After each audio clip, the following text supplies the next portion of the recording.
Dünyanın en eski arkeolojik tapınağı, Göbekli Tepe. Miğferleri 10.000. Bugün bildiğimiz tüm uygarlıklardan binlerce yıl önce bu tepede bir tapınak yükseliyordu. Malta tapınaklarından 6.000 yıl önce, Sümerlerden 6.000 yıl önce, Nuh tufanından 7.000 yıl, Stonehenge'den 7.000 yıl, Mısır piramitlerinden 7.500 yıl önce, Hz. İbrahim'den 8.000 yıl önce, Roma'dan ve Zeugma'nın mozaiklerinden 10.000 yıl önce. Göbekli Tepe zaten buradaydı.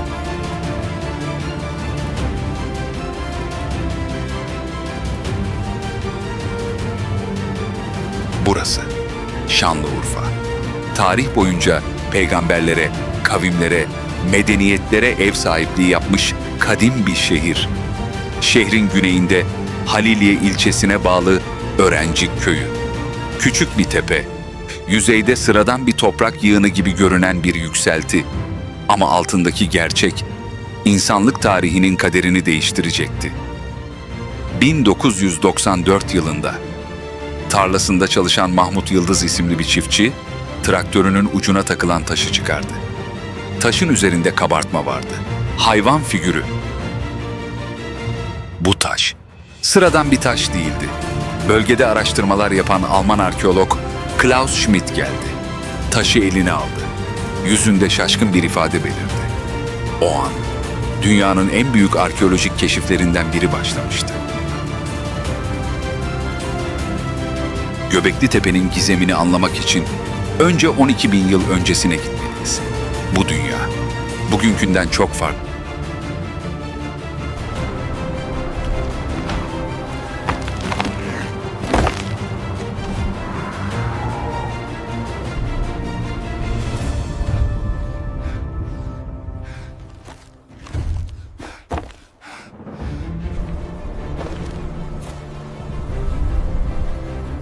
The sky spirits are silent. They no longer see us.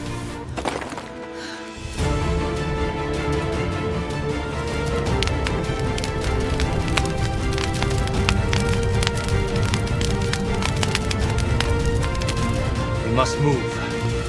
Find new grounds. This is all that is left. Moving will not help. They will still not see us. We must make them look down. We will build a stone forest, a mountain to speak to the sky. With what? Our hands? Our hunger? Will kill us with this dream.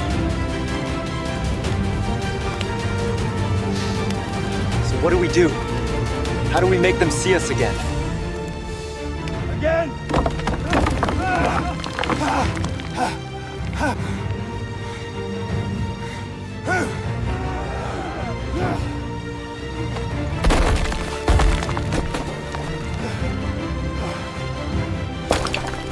This is madness!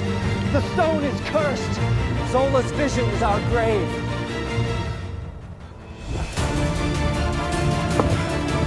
Get the logs. Look for levers. For rollers. The stone is heavy, but our voices are not. Together. İnsanlar göçebeydi. Yerleşik hayat yoktu. Tarım yoktu. Evler yoktu. Koyun, keçi, sığır henüz evcilleştirilmemişti. Gece soğuğu öldürücüydü. Gündüz güneşi yakıcıydı. Ve her an pusuda bekleyen tehlikeler vardı. Yırtıcı hayvanlar. Derin vadilerde, karanlık ormanlarda. İnsanlar ateş sönmesin diye nöbet tutardı. Hayatta kalmak. Her gün yeniden kazanılan bir savaştı. Ama bu göçebe insanlar bir gün şaşırtıcı bir karar aldılar. Bu tepenin üzerine dev bir kutsal alan inşa edeceklerdi. Peki neden burası? Su yok, tarım yok, yiyecek yok, gölge yok. Neden binlerce ton taşı buraya taşıdılar? Bir lider mi yönlendirdi onları? Bir bilge mi vardı? Bir peygamber mi? Bir vizyon mu gördüler? Yoksa gökyüzünde bir işaret mi belirdi? Bu sorular hala cevaplanmadı. Göbekli Tepe'nin gerçek sırrı burada başlar. İnsanlığı bir araya getiren şey muhtemelen ilk kez inanç oldu.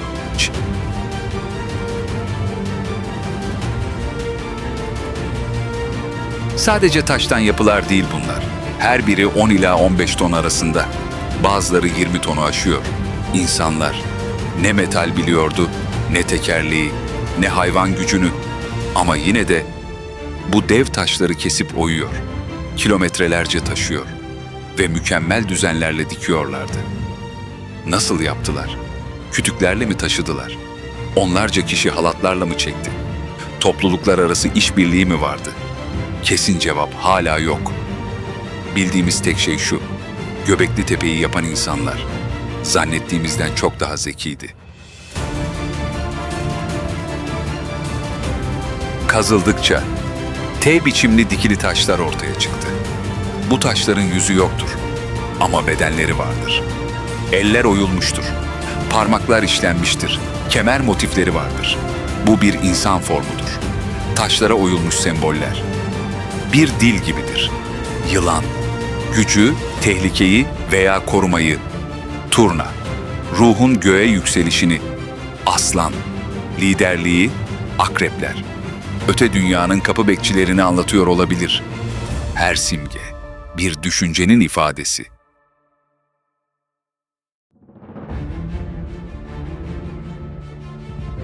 Göbekli Tepe keşfedilene kadar bilim şöyle düşünüyordu.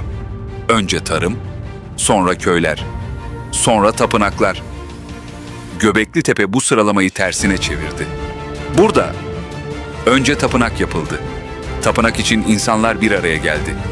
Bir araya gelmek için bir yerde uzun süre kalmak gerekiyordu.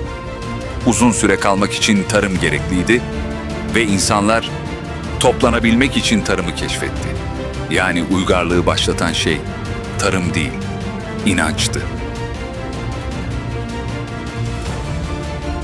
Ve sonra şaşırtıcı bir şey oldu. Göbekli Tepe terk edilmedi, saldırıya uğramadı, yok olmadı. Aksine insanlar burayı kendi elleriyle gömdü. Tonlarca toprağa taşıyıp üzerini kapattılar. Neden? Bir ritüel miydi? Bir çağın sonu mu? Yeni bir inanç doğmuş olabilir miydi? Cevabı asla bilemeyebiliriz. Dünyanın en eski tapınağının korunmasının tek nedeni İşte bu gizemli gömme işlemidir.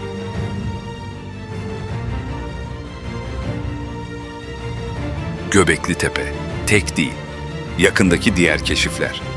Bu bölgenin binlerce yıl boyunca kutsal bir merkez olduğunu gösteriyor.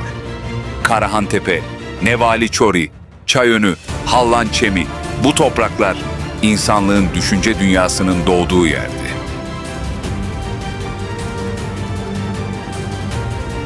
Bugün Göbekli Tepe, UNESCO Dünya Mirası listesinde. Her yıl yüz binlerce insan bu taşlara dokunmak için buraya geliyor. Bir tapınaktan çok daha fazlası bu tepede. İnsan olmanın ilk izleri saklı. Göbekli Tepe, sadece 12 bin yıl önce dikilen bir tapınak değildir. O, inancın doğduğu yer, toplulukların birleştiği yer, uygarlığın kalbinin ilk attığı yerdir. Ve o kalbin sesi bugün hala Urfa'nın rüzgarında fısıldar. Göbekli Tepe, insanlığın unutulmuş başlangıcıdır.